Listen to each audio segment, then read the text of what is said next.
ازيكم عاملين ايه؟ رب تكونوا بخير. ده الفيديو الاول في الكورس بتاعنا.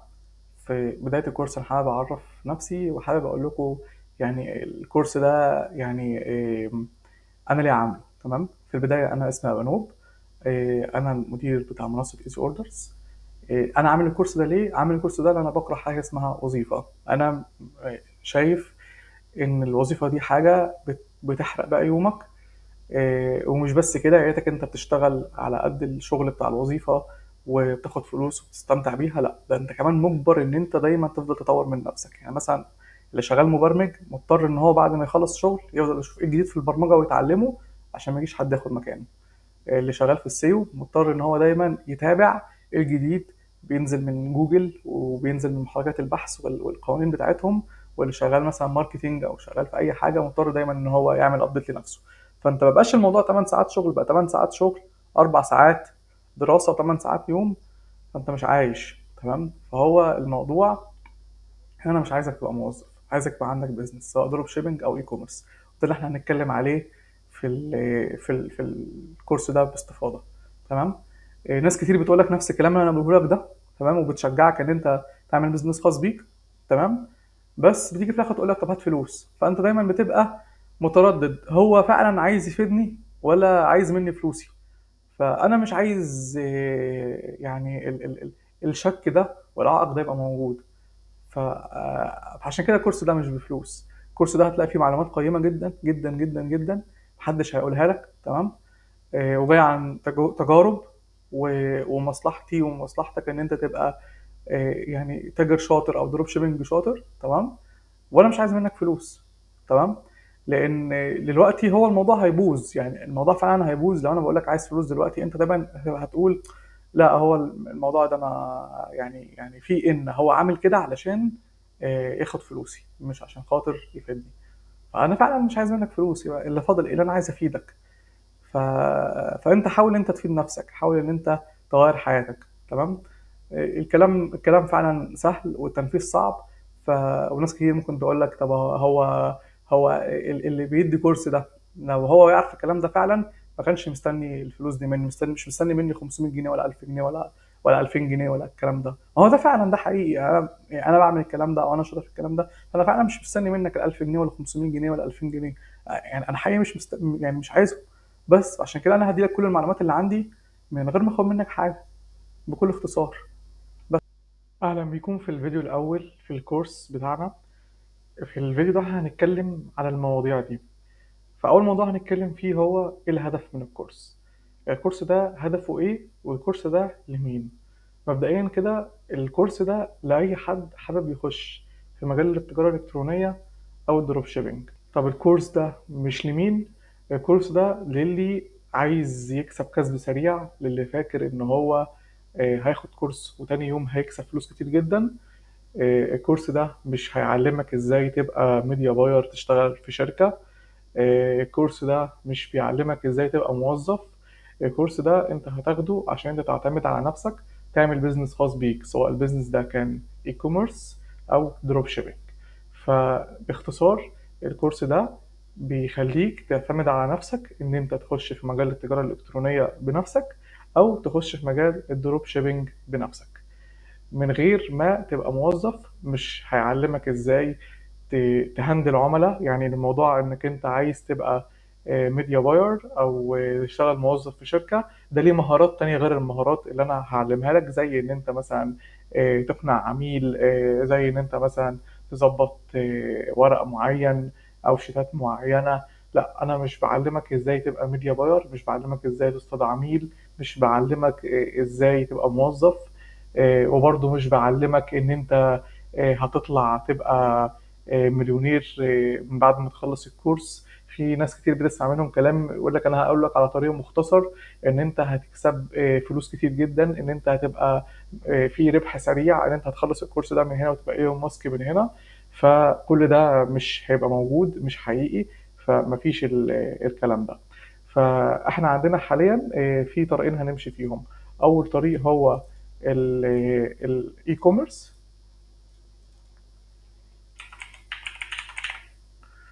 وتاني طريق هو الدروب شيبينج.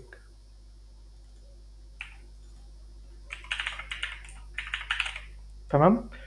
ايه الفرق بين الاي كوميرس والدروب شيبينج؟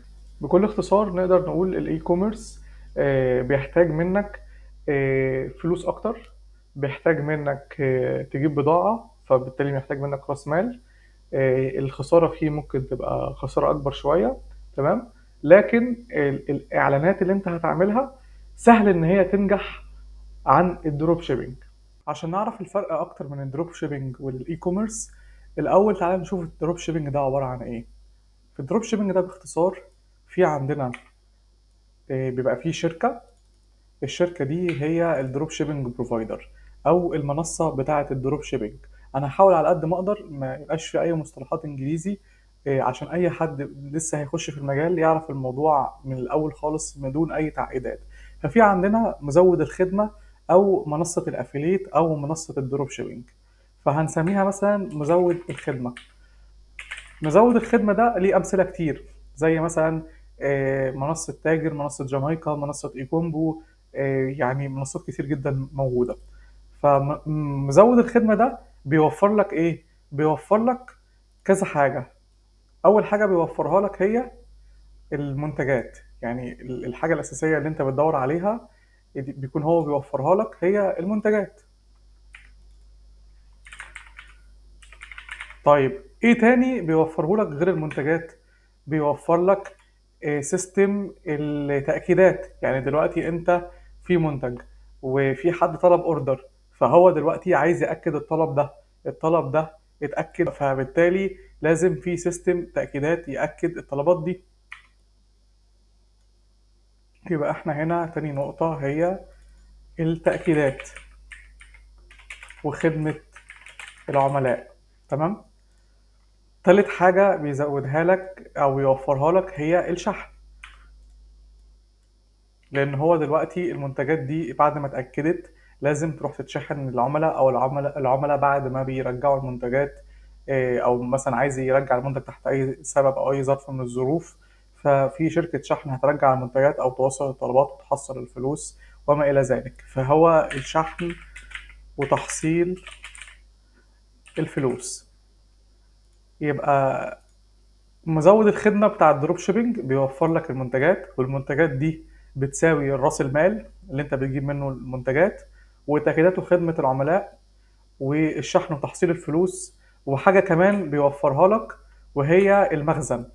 هو المنتجات دي موجودة أكيد موجودة في مخزن، فالمخزن ده بيبقى ليه إيجار وليه عمالة وما إلى ذلك. فعندنا المخزن والمنتجات أو رأس المال والتأكيدات وخدمة العملاء والشحن وتحصيل الفلوس. كل الحاجات دي اللي باللون ده هو بيوفرها لك مزود الخدمة في الدروب شيبينج. تمام. في الاي كوميرس انت اللي هتبقى المفروض توفر الكلام ده كله، وهنتعلم مع بعض ازاي نعمل كل الكلام ده بالتفصيل. وكل حاجه من دول فيها تفاصيل اكتر من كده، يعني المنتجات دي بتتجاب منين، وازاي توصل للموردين بتاعه المنتجات، وايه احسن موردين بتاعه كل نيتش من المنتجات او كل فئه من المنتجات. يعني انت عايز تشتغل في ادوات منزليه، فالادوات المنزليه دي تجيبها منين؟ طب انت عايز تشتغل في الكترونيات، هتجيب الالكترونيات دي منين؟ على سبيل المثال مثلا الادوات المنزليه هتروح تجيبها من ابو النمرس. المنتجات الالكترونيات، السماعات، الايربودز والكلام ده هتروح تجيبها من شارع عبد العزيز او العتبه. فكل حاجه من دول هي عالم وقصه. فانت لو دخلت في الاي كوميرس على طول، او ممكن تخش على فكره في الاي كوميرس على طول، يعني انت يعني ده عادي، ده مش شيء وحش. هتعرف ان كل حاجه من دول هي قصه. يعني مثلا المخازن دي قصه لوحدها. يعني ازاي تجهز مخزن، ازاي تطبع باركودز للمنتجات بتاعتك وتتراك اللي جوه المخزن بيسرقوك ولا مش بيسرقوك، نظام الكاميرات اللي هتركبه، انك تتبع ان محدش اصلا بيسرقك، ان انت تكود المنتجات بتاعتك والقطع بتاعتك عشان تعرف القطعه دي بعينها في شركه الشحن ولا في المخزن بتاعتك واتسرقت ولا ايه. نفس الكلام مع الشحن وتحصيل الفلوس، نفس الكلام مع التأكيدات وخدمة العملاء. كل حاجة من دول بحر، وهنتكلم عن كل حاجة بالتفصيل. يعني انا زي ما قلت لك الكورس ده هيخليك بتعرف تشتغل في الدروب شيبنج وبتعرف تشتغل في الاي كوميرس. تمام. فاول حاجة في الدروب شيبنج هي مزود الخدمة. تمام. بعد بقى مزود الخدمة نيجي عندنا نقطة تانية وهي الإعلانات. انت دلوقتي علشان تعمل سيستم دروب شيبنج او تشتغل في بزنس دروب شيبنج محتاج تعمل اعلانات. تمام. الاعلانات دي على منصات كتير زي مثلا فيسبوك، تيك توك، سناب شات، جوجل، نيتيف ادز. في حاجات كتير جدا ممكن تعمل فيها اعلانات. فبالتالي احنا لازم نتعلم كل حاجه من الاعلانات دي، كل حاجه هتخلينا نعمل الاعلانات دي. تمام. فالاعلانات دي عشان تتعمل محتاج برضو حاجه كمان تستخدمها في عمل الاعلانات، وهي المتجر الالكتروني.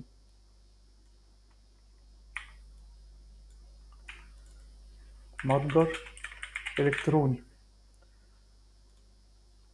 فعن طريق الثلاث حاجات دول هتقدر تعمل السيستم الدروب شيبنج بتاعك. ان في مزود خدمه، تتعرف على مزود خدمه، انك تعرف المنتجات اللي هتشتغل عليها وتعمل لها اعلانات، ومتجر الكتروني. تمام. ده باختصار الدروب شيبنج، ان انت في مزود خدمه بيوفر لك الحاجات دي كلها.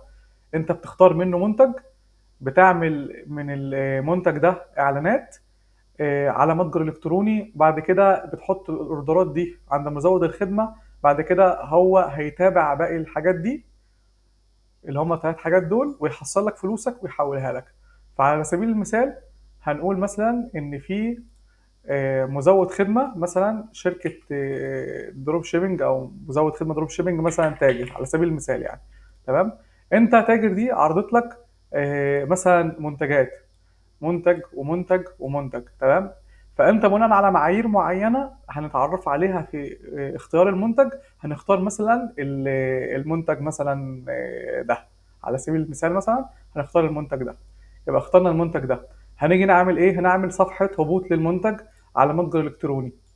فهنقول مثلا ان احنا عملنا صفحه هبوط على متجر الكتروني. ده عباره عن احنا عملنا متجر الكتروني وعملنا ليه صفحه هبوط للمنتج ده. بعد كده هنروح نعمل اعلان. يبقى الخطوه اللي بعد كده وهي الاعلان.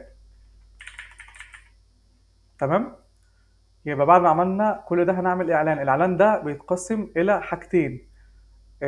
اول حاجه الاعلان اللي على السوشيال ميديا. تاني حاجه الكرييتيف نفسه. تمام. يعني ان انت هتحتاج ان انت تتعلم حاجتين. اول حاجه منهم هي ازاي تعمل اعلان على السوشيال ميديا. اعلان مثلا على فيسبوك. تمام. الاعلان نفسه بتعمله ازاي، والاستهداف، وكل الخطوات دي وما الى ذلك.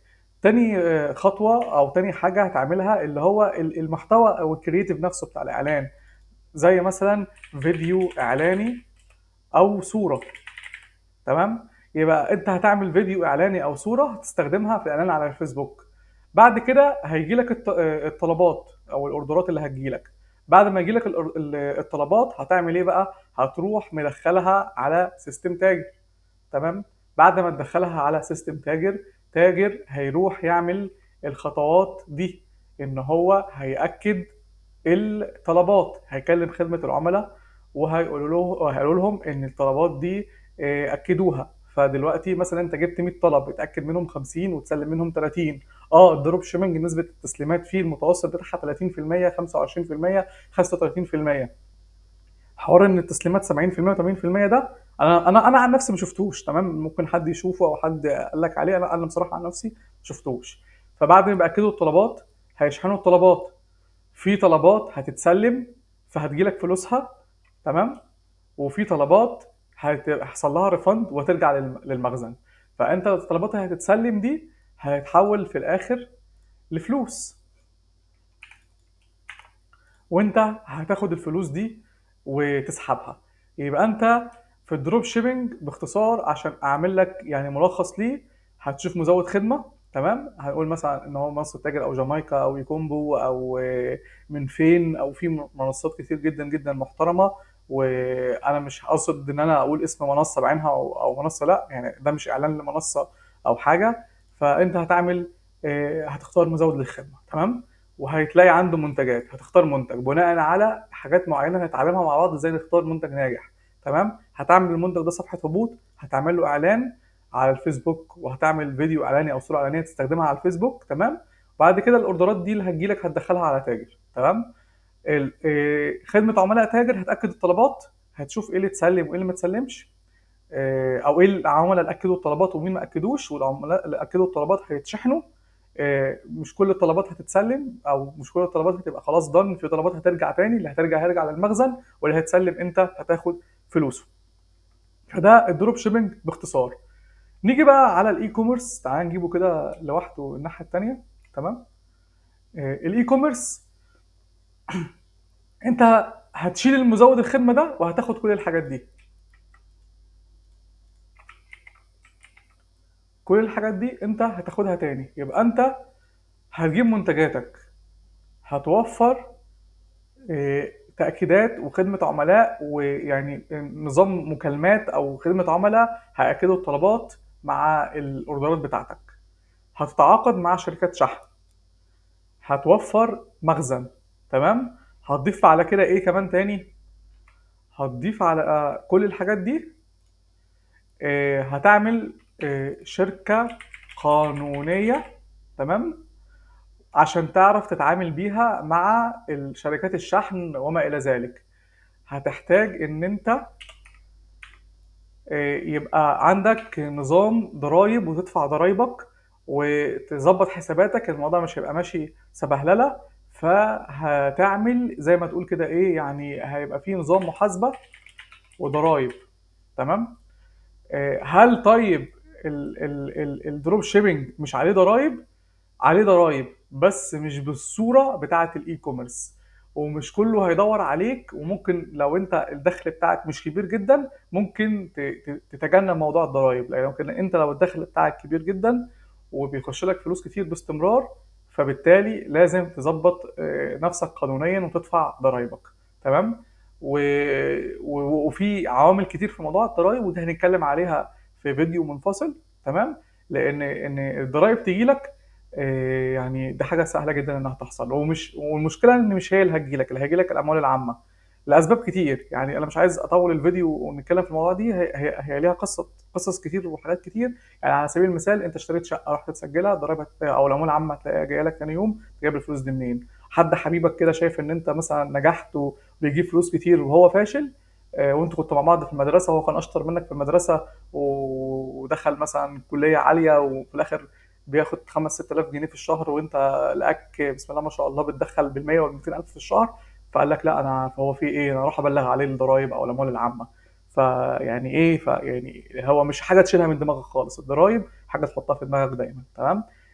لان انت يعني لما انت تروح لهم برجلك وتظبط ورقك، واقول لك ازاي تظبط ورقك، غير لما هم اللي يجوا لك وانت بالنسبه لهم كده متهرب، واي حاجه هتقولها مش هياخدوا بيها. تمام. فيعني مش هنتطرق للموضوع ده باستفاضه دلوقتي، خليه لوقته. فانت في الاي كوميرس هتظبط كل الحاجات دي. تمام. وهتعاقد مع شركات الشحن وتحصل فلوسك وممكن بقى انت اللي تعمل اعلاناتك بنفسك، يعني انت تضيف عليهم الجزء ده كمان. تمام. او تجيب ناس تعمل لك اعلاناتك، يعني انت مش لازم انت تعمل اعلانات بنفسك، تجيب انت الموظفين اللي تعمل لك اعلاناتك.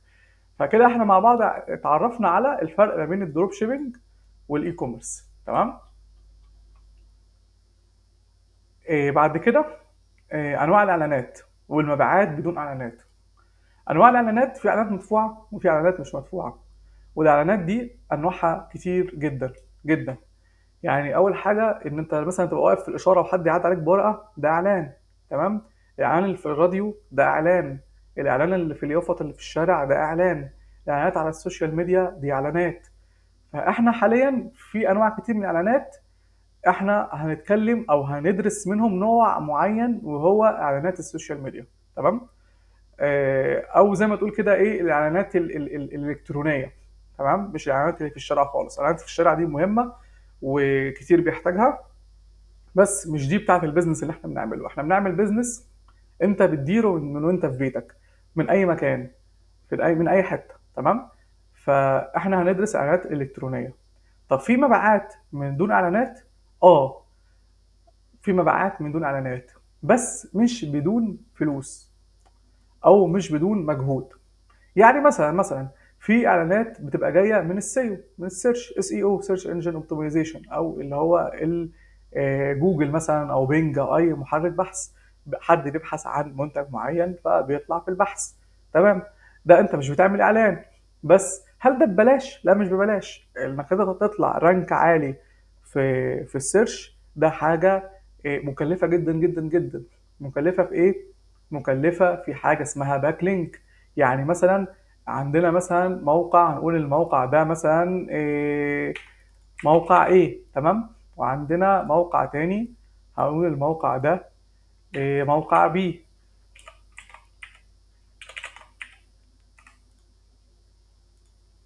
تمام. فلو انت موقع ايه ده انت عملته نسخة من الموقع بي، الاتنين نفس الموقع، نفس الشكل، نفس الكود، نفس كل حاجة، هل ده معناه ان هو يطلع مكان بي؟ يعني مثلا احنا بنبحث مثلا على ايه؟ مثلا شراء ايفون، تمام. سيبك من السبونسر، طلع لك مثلا شركة ابل وجوميا تحتها. هل انت لو دخلت وعملت موقع نسخة من جوميا او بيتك هتطلع مكان جوميا او مكان بيتك؟ الإجابة قطعا قطعا لا. هو الموضوع ملوش علاقة بالموقع، ملوش علاقة بالصفحة. الناس كتير فاكرة إن أنا أظبط السيو اللي هو جوه الصفحة كده هطلع. ده مش حقيقي. هو ده مهم بس مهم 1% أو 2%. تعالوا نخش كده على جوميا، تمام، ونخش على موقع زي ايه اتش ريف، ونشوف حاجة اسمها باك لينك. الباك لينك ده هو المواقع اللي ذاكرة الموقع ده او حطاه عندها. وفي حاجة اسمها دومين ريتنج. الدومين ريتنج بتاع جوميا 70. في حوالي 4 مليون باك لينك واخده. يعني في مواقع حاطة اللينك بتاع جوميا زي المواقع دي، تمام، من دومينات مختلفة. زي مثلا ايه؟ نايس دوت كوم دوت اس اي، تسوق ارقام سفرة. الموقع ده الريتنج بتاعه 30 وحاطط لينك جوميا. الموقع ده حاطط لينك جوميا مصر، بس ده مش جوميا مصر، ده جوميا اللي هو جوميا دوت كوم. لو تلاحظ ان هنا دوت كوم دوت اي جي، ده دوت كوم دوت اي جي غير دوت كوم. في مواقع مثلا اسمه عده دوت كوم حاطط لينكات لموقع جوميا. فبالتالي دي مديله باك لينك، فده اللي بيعلي الرانك بتاع الموقع ده بالنسبه لجوجل. فعشان كده بيطلع فيه. لو جبنا دومين جديد، تمام، وشفنا الباك لينك اللي هو واخده، فهو مش واخد اي باك لينك، مفيش حد يعرف عنه اي حاجه، محدش متكلم عنه. فبالتالي مش هيطلع في جوجل حتى لو عمل ايه في الموقع بتاعه. يعني الموضوع مش برمجه، الموضوع مش الموقع فيه ايه، هو موضوع في الباك لينك. حط تحت الباك لينك دي 100 خط. طبعا هو مش اي باك لينكات وخلاص، لازم باك لينك من نفس، يعني لحاجه ليها علاقه بالحاجه اللي انت عايز تعملها. المهم قصه طويله. يعني مثلا هو هنا بتاع عده ده يعني مثلا ده موقع اوبو عامل لينك للاندرويد فون على جوميا. موقع عده ده موقع موبايلات حاطط لينك لابل ايفون اكس، لو شايف هنا. فبالتالي لازم الباك لينك من حاجات لها علاقه ببعض. يعني انت مثلا موقع، ما تاخدش باك لينك من موقع طبخ وتقول ان هو مش مطلعني ليه في السيرش. بس عشان ما ندخلش في الموضوع بوقت اكتر من كده، مش مشكلتنا خالص يعني من الباك لينكس والسيا دلوقتي. بس دي طرق بتجيب بيها مبيعات بدون اعلانات، تمام، بس مش بدون فلوس. الاعلانات دي ارخص حاجه تجيب لك في مبيعات. يعني انت بتدفع مثلا 1000 جنيه، متوقع تجي لك 1000 ونص، 2000، 900، 800، انت بقى وشطارتك، تمام. لكن انك تجيب مبيعات بدون اعلانات موجود بس مش رخيصه. تاني حاجة بقى ان هو بدون اعلانات وبدون فلوس وبدون مجهود وبدون فلوس، يبقى بمجهود كبير. هتحط مجهود كبير. الناس اللي بتخش تنزل المنتج في اوليكس او اللي هو بقى اسمه دي بازل دلوقتي، وفي الكومنتات، وتنزل على الجروبات وترد على 5000 واحد وتنزله على الماركت بليس والكلام ده من غير فلوس، بس مجهود كبير. هتحط مجهود كبير. هيرجع لك فلوس بس فلوس قليله جدا. فلوس قليله جدا. انا هنا مش بعلمك ان انت تعيش موظف او تعيش عبد على الكمبيوتر، او هتعيش ان انت يومك بتنام 8 ساعات بتصحى 16 ساعه تشتغل منهم 10 ساعات عشان يا دوبك تعرف تجيب اكلك وشربك. مش ده اللي انا هعلمه لك. انا بعلمك ان انت تعرف تعمل فلوس كتير على المدى الطويل، تعمل بيزنس ناجح، تمام. ففي اعلانات او مبيعات بدون اعلانات، بس يا اما تدفع فلوس كتير في السيو، يا اما تعمل مجهود كبير جدا على شويه ملاليم، تمام. ف من الملخص ان احنا دلوقتي قدامنا الدروب شيبينج والاي كوميرس، تمام. هنتعلمهم مع بعض واحده واحده. وهنبدا في البدايه مع الدروب شيبينج. هنشوف بقى ايه في الدروب شيبينج. هنشوف المزودين الخدمه الموجودين. هنتعرف مع بعض على ازاي تعرف منتج الوينر، تمام، ودي نقطه مش سهله ونقطه مهمه جدا. يعني انك انت تعرف منتج ناجح دي حاجه يعني اصعب حاجه في الموضوع. تمام. وازاي تعمل اعلانات ناجحه، وازاي تعمل متجر الكتروني ناجح.